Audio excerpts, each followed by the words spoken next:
The final game of the Hex delivered a simple scenario for Bruce Arena and the U.S. men's national team, beat Trinidad and Tobago, qualify for Russia 2018. Instead of doing the job themselves, the Americans failed to show up, losing 2-1 to the Soca Warriors. By virtue of wins for both Panama and Honduras, the U.S. will miss the World Cup for the first time since 1986. Positives: few, if any. The Americans wasted all of the momentum they brought with them from the Friday night win over Panama with a low-energy first half that put them down 2 goals in the first half. Christian Pulisic's goal early in the second half brought them hope, confirming that the teenager is the U.S.'s brightest light. Negatives: too many to count. The opening 45 was among the worst American halves in years, if not decades. Despite holding a massive advantage over the Trinidadian B squad in terms of talent, the U.S. did nothing to press that advantage. The group that was so dynamic on Friday against Panama was a mess, with the interchange going wrong on nearly every occasion.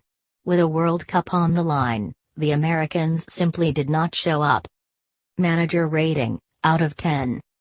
2. Arena chose poorly, rolling out the same starting lineup he used 4 days ago in Orlando. Instead of showing the continuity of play he was obviously hoping for, the group proved incapable of matching that energy. The tactics were wrong, leaving too few bodies in midfield to press TNT when the home side brought the ball forward. That directly led to both goal and the Americans' disastrous evening. Player ratings, 1-10, with 10 the best. Players introduced after 70 minutes get no rating. GK Tim Howard, 2.5, painfully slow to react all night. Culpable on both goals conceded.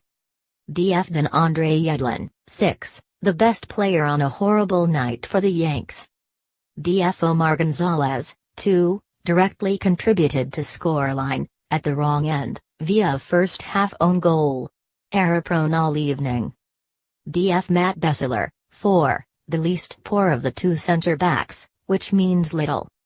DF Jorge Villafana, 3, pushed back all night, ineffective going forward and ultimately removed for a more dynamic player with the game on the line.